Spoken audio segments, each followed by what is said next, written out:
Y lo que se hace al final es un análisis. En algunos casos se puede llegar a nivel de manzana y en otros casos es a nivel de colonia. Y ya después lo que se hace es la exposición, es la cantidad de casas de tal tipo que hay en tal lugar. Entonces yo tengo la inundación, tengo el tipo de casas que hay y la cantidad de estas, puedo cuantificar un monto y ese riesgo. Entonces a lo mejor me da que para una colonia, la inundación de esta colonia vale por decir 10 millones de pesos, y la colonia al lado que de pronto sus casas no son de un piso sino que todas son de 2 pisos, entonces automáticamente su vulnerabilidad es menor. La inundación en esa otra colonia valga por decir 500.000 pesos. Entonces ya con eso se integra lo que es el riesgo. Es desde el punto de vista de protección civil. Aquí son hidrometeorológicos y geológicos. No incluimos, porque pues era fueron así los acuerdos, la parte de peligros químicos, los asociados a de pronto la explosión de alguna gasolinera, de una gasera, el paso de los gasoductos, todo eso. Esa parte no está incluida acá, es otra variable. Y en esta parte de las gaseras y todo eso, pues obviamente se considera que cumplen con toda la normativa, y al final la peligrosidad de estas está asociada a la cantidad y calidad de las materias que se está guardando. No es lo mismo guardar 1 kilogramo de una sustancia muy explosiva a estar guardando una tonelada. Entonces eso va a estar. Entonces esta es la parte como se conceptualiza el riesgo. Ya empieza a haber, puede haber maneras en las cuales no es una simple, entre comillas, multiplicación entre estas 3 variables, sino que empiezan a considerarse otros factores. Y la segunda parte, la de en cuanto a la información, de acuerdo, o sea, en muchos lados incluso todo esto está puesto en una página web y la gente puede estar accesando, porque eso al final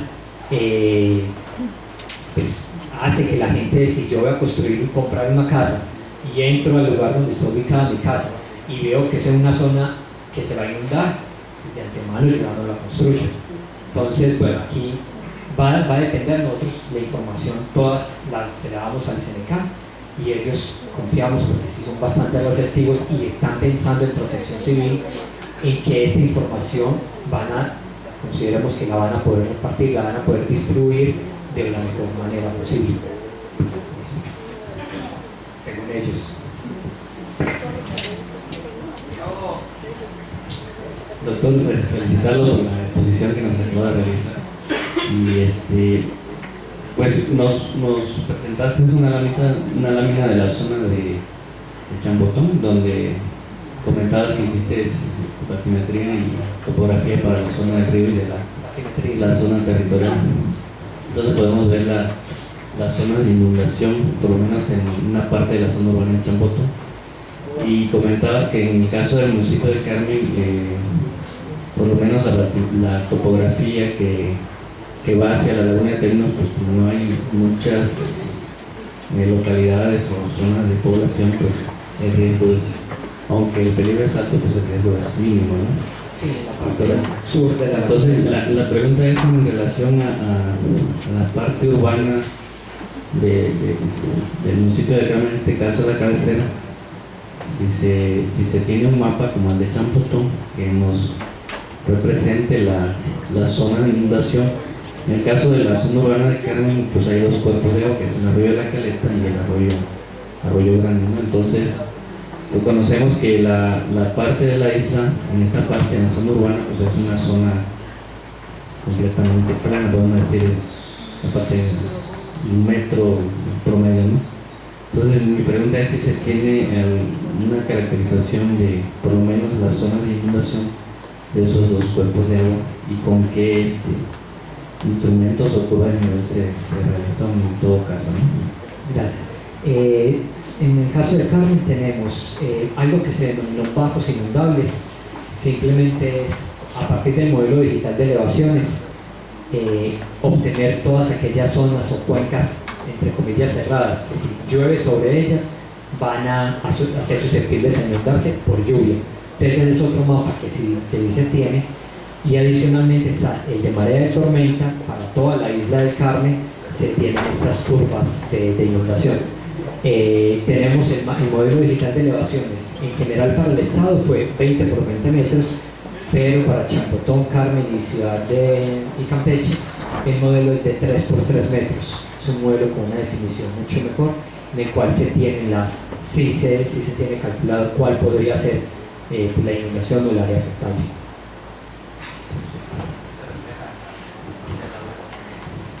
Pues lo que hay en ese caso del arroyo, el problema es que está directamente conectado al mar. Entonces lo que hace es la influencia de la marea de tormenta, va a entrar a través del arroyo y va a inundar al lado y lado. No es propiamente un arroyo considerándolo como un río pequeño que tiene un nacimiento y poco a poco, porque ahí no hay manera de colocarle yo un caudal en la parte de arriba y transitar el caudal hacia abajo. No podría yo aplicar esta metodología que se utilizó para los ríos, porque además el resultado va a ser, no es aplicable, no es convincente.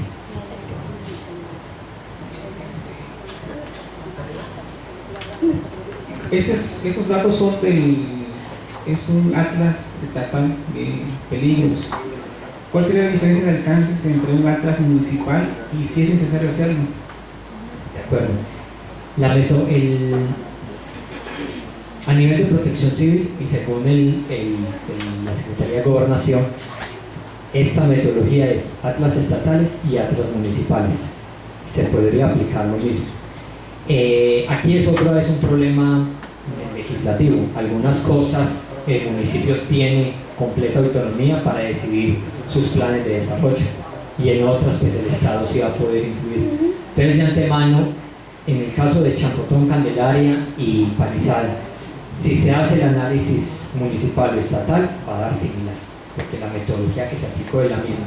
Entonces aquí lo que esperaríamos es que pudiera efectivamente los comités de protección civil tanto estatales como municipales pues coincidir y estar de acuerdo para para aceptar estos resultados obtenidos con esta metodología. De hecho, si uno entra a la página del Senapred, siempre en sus libros dice metodología para cálculo de peligros por desbordamiento de ríos con escala estatal y municipal. La ventaja de pronto de municipal es que a lo mejor entonces ya el análisis del río, toda la parte de la topografía, no la podríamos sacar del modelo digital de elevaciones, sino que más bien mandamos la comisión de topografía. Entonces se tienen las secciones ya físicamente, las secciones que existen. Entonces se podría llegar a un detalle mayor todavía, lo que se esperaría del asilo municipal. Sí, si se incluyen efectivamente secciones transversales y si todavía adicional a la parte de un modelo unidimensional como es este, se utiliza un modelo bidimensional, como por ejemplo el de marea de tormenta, lo podemos adaptar a nivel municipal. Realmente serían las mismas ecuaciones. Entonces se podría todavía caracterizar más. Y algo que aquí todavía falta es, aquí lo hicimos con los máximos, el máximo y ya, pero cuando hay una creciente en un río, el río, el caudal no es constante, empieza bajito, un máximo y un mínimo. Entonces lo que se puede hacer es hacer el análisis dinámico de toda esa onda, de todo ese caudal, que todavía mejoraría más. Y fue un tema que se tocó.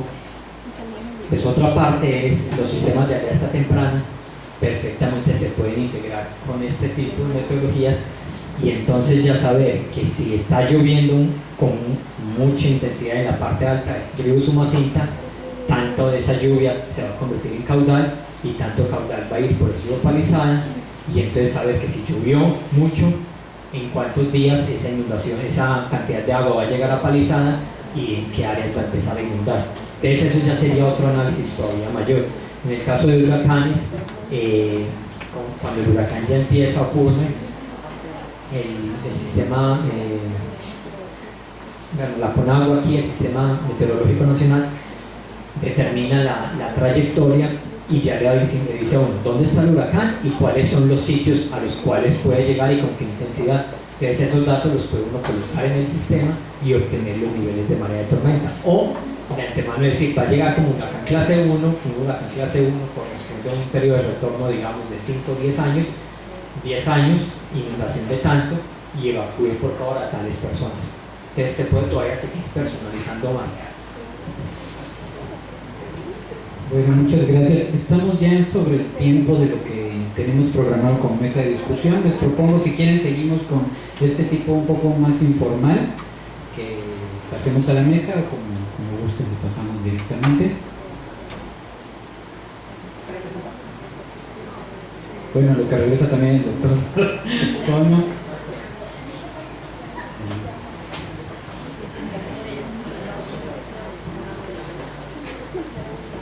Bueno, doctor, verdaderamente una felicitación. Se nota el tipo de trabajo científico que están realizando. Por otro lado, la pregunta que hacía la maestra Adriana Solís respecto al tipo de información que se puede tomar para, obviamente, incrementar los seguros, etcétera, etcétera, etcétera. Hay una máxima que dice: piensa mal y acertarás. Yo digo, por el lado contrario, no lo dudaría. No lo dudaría por las experiencias que hemos tenido de muchos desastres que hemos tenido en nuestro país, que incluso esta información serviría para los gobiernos para decir cuánto, en caso de haber una inundación, un desastre natural, cuánto puedo sacar para el bolsillo. La máxima, piensa mal, acertarás. Tenemos las experiencias del terremoto del 85 en México que sabemos, se dio a conocer, se supo más temprano que tarde, que muchos de los recursos que llegaron del extranjero, Holanda específicamente, llegaron miles de quesos holandeses partidos entre la población afectada, ninguno solo salió. O sea, se repartieron entre los políticos, etcétera, etcétera.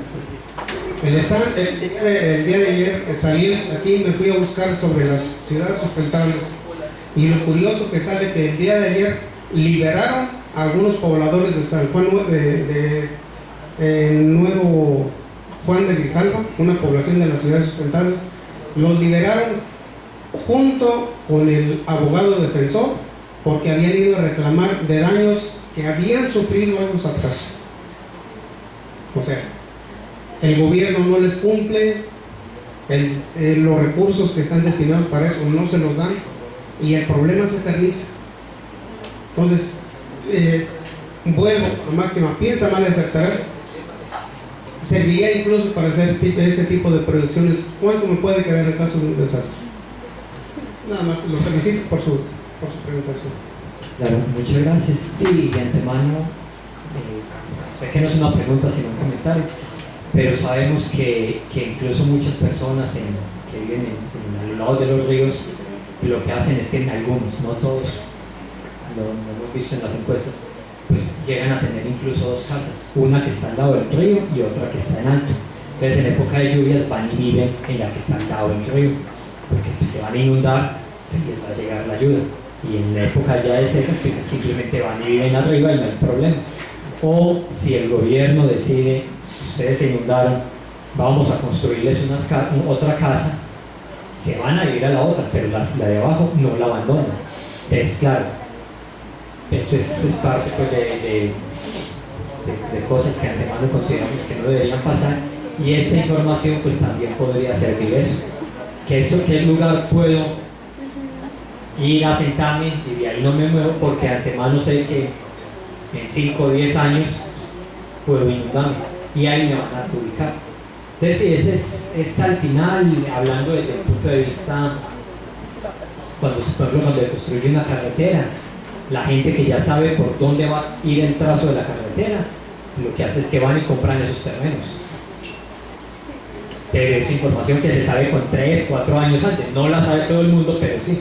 Entonces, claro, eso ya se aprovecha a otros tipos. Entonces, aquí estamos desde el punto de vista de tratar de caracterizar esos peligros, pensando en protección civil, pero sí, puede utilizarse para muchas cosas. ¿Qué te pregunto mucho? No, creo que no necesito.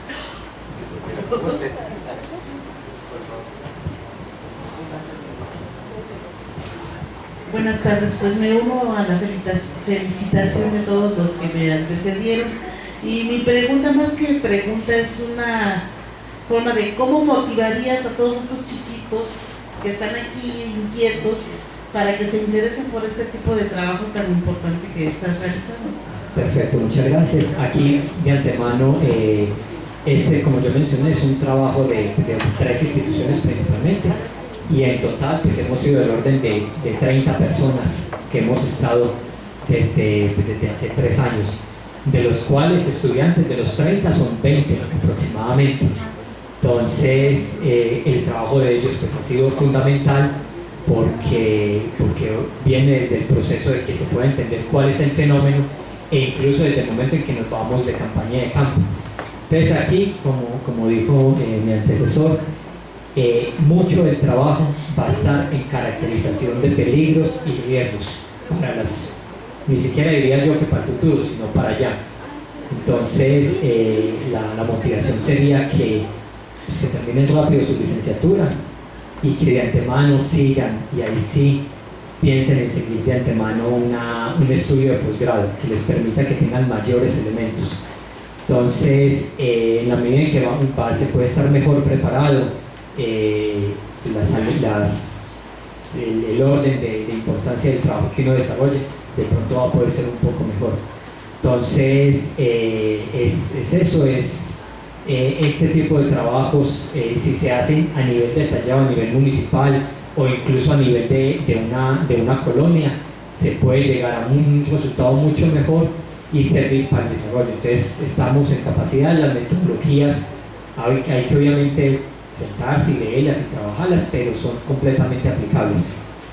Entonces esto es, y sí es parte incluso de lo que comentaba el doctor anterior, de que claro, hay que pensar obviamente en todo lo que estamos pensando en cambio climático, cosas que nos van a suceder, pero hay muchas acciones que estamos haciendo actualmente, sobre todo de construcción de infraestructura en zona costera, que su efecto se ve en cuestión de meses. Un espigón mal construido te afecta completamente. Entonces aquí, por ejemplo, en Campeche, todo lo que es el corredor Sabancuy-Champotón, apenas ahora está empezando el desarrollo hotelero, y solo hay prácticamente un par de estructuras de espigones. Entonces lo ideal sería que ahí se evitara la construcción, por lo menos particular, de esos espigones, y más bien se haga el análisis regional de toda esa zona, porque en cuestión de 20 años vamos a estar igual que está Cancún ahora, con un problema de erosión, teniendo en consideración que aquí la cantidad de arena es todavía mucho menor que la que hay en el Caribe. Entonces el problema va a ser notorio. En el corredor Sabancuy-Champotón, muy rápidamente van a empezar a haber problemas de que las playas bonitas que hay, porque aquí en Campeche hay playas muy bonitas, están todas ubicadas en esa zona, pues van a estar completamente afectadas por todas las estructuras que se van a empezar a construir. Bueno, yo aprovechando un comentario, mencionabas justamente la oportunidad que existe ya de contar con algunos elementos jurídicos, alguna ley que ya pueda aplicarse, y los ejemplos que señalas se enfocan hacia un desarrollo turístico, ¿no? Un desarrollo tipo municipal quizá, pero ayer se comentaba en la reunión de ayer que nuestra realidad es otra, las cosas nos rebasan por encima de lo que pueda hacer un plan de desarrollo. En concreto, los asentamientos irregulares. Esos no se van a regir por la ley, ¿no? Y siempre son uno de los factores que en comunidades como las nuestras, o particularmente para el estado de Campeche, pues son la mayoría, ¿no? Y si lo ligamos a que no va a haber un seguimiento, una aplicación o un buen uso de estas herramientas, bueno, ¿cómo podemos considerarlas en unas estrategias de modelaje como las que ustedes están manejando, o dentro de las estrategias que podremos proponer para prevenir este tipo de problemas, ¿no? Sí, de antemano, sí, aquí, y la cosa es que en la zona costera, donde ocurren una cantidad de asentamientos irregulares bastante importantes. Entonces, aquí de antemano el objetivo es calcular el nivel de riesgo para las condiciones en este momento actuales de la ciudad 2012, para poder decir, vean, este asentamiento irregular de antemano es de estas características y los bienes de estas personas están. Entonces, pues ya confiemos pues que, bueno, confiar es complicado a veces, pero va a tener más elementos el gobierno para poder decir, ¿saben qué? nos vamos a tener que reubicar a esas personas. Obviamente eso tiene unos costos grandísimos, o de antemano pues es que nos empieza a rebasar por todos lados. Evitar, sobre todo, porque aquí en el caso de Carmen, pues muchos de los asentamientos se dan en la zona donde está el manglar. Entonces de antemano viene la destrucción de todo. Viene, rellenan el manglar, van tumbando un arbolito, tumban otra ramita y de un momento a otro van rellenando y eso empieza a crecer y a crecer hasta que ya no hay manglar. Pero son zonas que de antemano son inundables por la misma vegetación, se sabe y lo sabe uno. Entonces sí, son herramientas que de antemano confiamos que se dan un buen uso. Gracias. Bueno, pues sí.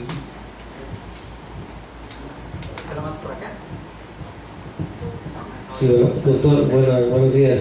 Lo felicito por su trabajo, la verdad, muy completo. Una duda.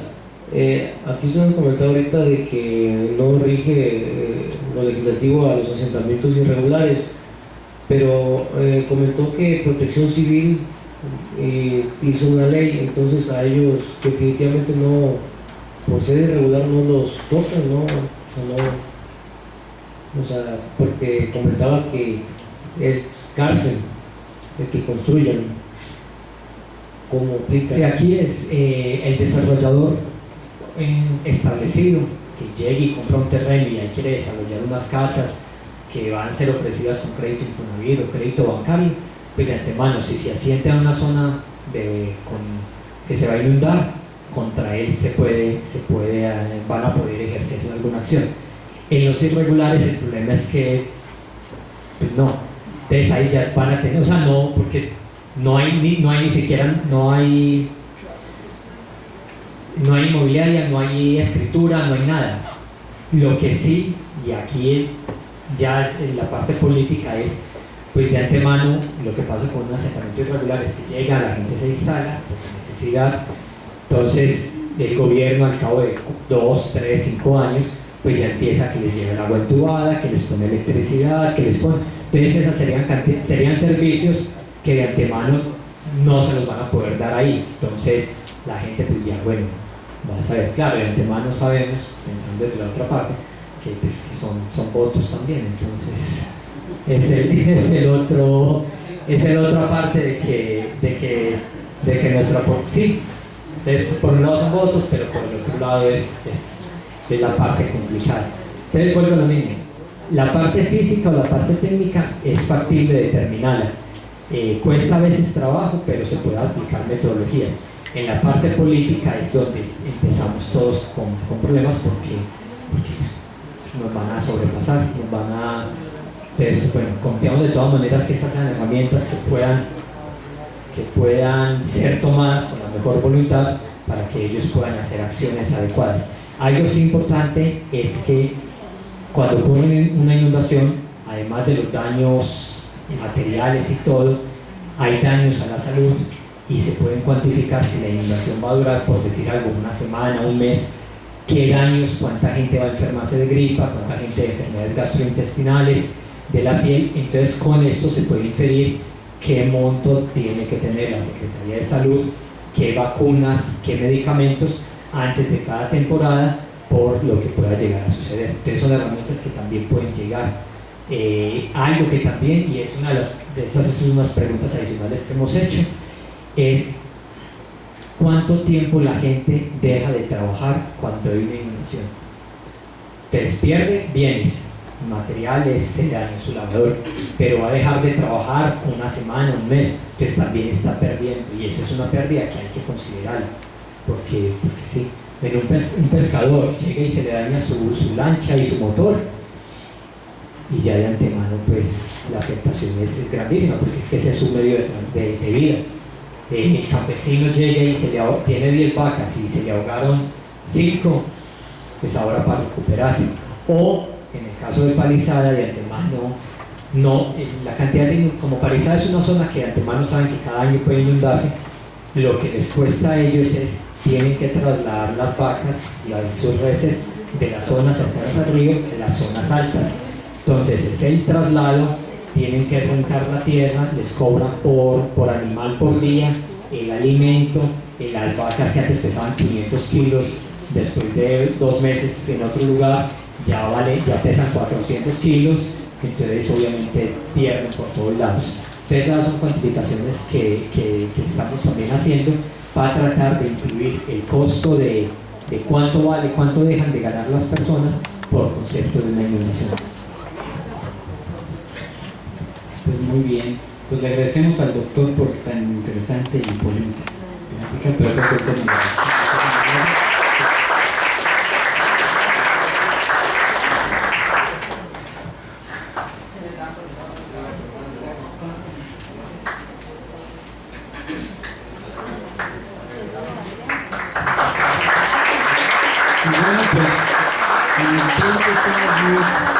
todavía con algunos minutos y si gustan pues pasamos a cerrar una mesa breve.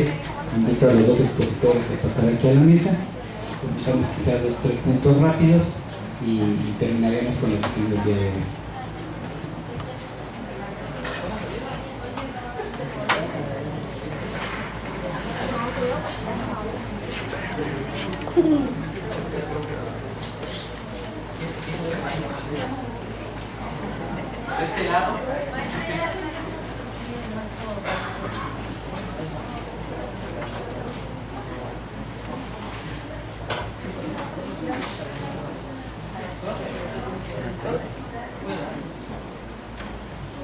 Bueno, pues para continuar con estableciendo el programa, daríamos paso a lo que es la mesa de discusión. El día de hoy, bueno, pues, tuvimos oportunidad de constatar dos charlas muy interesantes que conllevan a uno de los aspectos que sin duda alguna nos interesa, como es el riesgo o los peligros a los que estamos expuestos por un fenómeno como sería el cambio en el nivel del mar.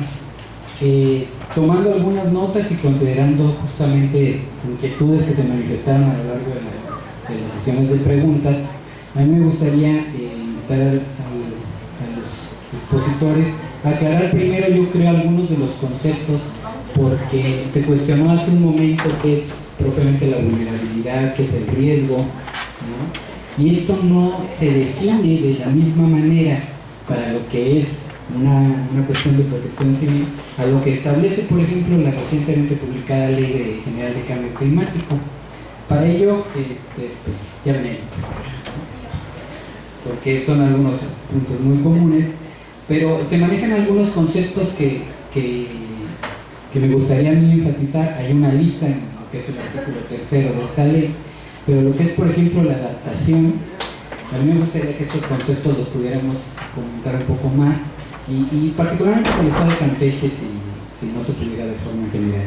Pero ¿qué es exactamente la adaptación? ¿Qué sería el atlas de riesgo, que conlleva sus propias terminologías o conceptos, pero que la ley lo contempla como uno de los instrumentos que debemos de elaborar en apego a esta normatividad?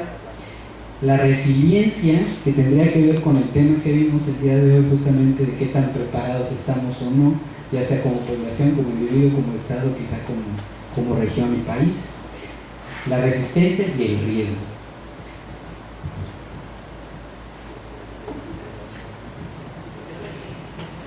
Bueno, de antemano, el concepto de riesgo es la definición que di ahora, es desde el punto de vista de protección civil. Ellos consideran esta parte. Ahí obviamente le hace falta incluir lo que son aspectos de salud, también es otra parte importante, y la parte de vulnerabilidad social. Ahí hay diversas metodologías en las cuales se puede definir de una mejor manera. Lo de resiliencia es lo aplicamos es como cuando hay un evento, un huracán, una inundación, esta población qué tan rápido va a poder recuperarse comparado con otra. En algunos casos una sequía no es lo mismo que le ocurra a la sequía a un agricultor que haga su tierra siempre con métodos muy básicos, muy tradicionales, a que la sequía obviamente le ocurra a una persona que tiene un sistema de riego de antemano automatizado, tiene maquinaria. Entonces, ¿qué tanto les puede afectar a una persona con unas capacidades muy limitadas el mismo fenómeno y qué tanto se puede recuperar y volver a llegar a las mismas condiciones? Entonces, esto de antemano hay un estudio, esta parte, hablando del tema, es un estudio de COSUR en la parte de Campeche, que ellos trabajaban en Calakmul. Entonces, ellos tenían de antemano, hicieron un análisis de que hay dos, generalmente las personas cultivan algo, hay unos que cultivan en su patio y es por autoconsumo, y otros que cultivan para autoconsumo y también para negocio. Ambos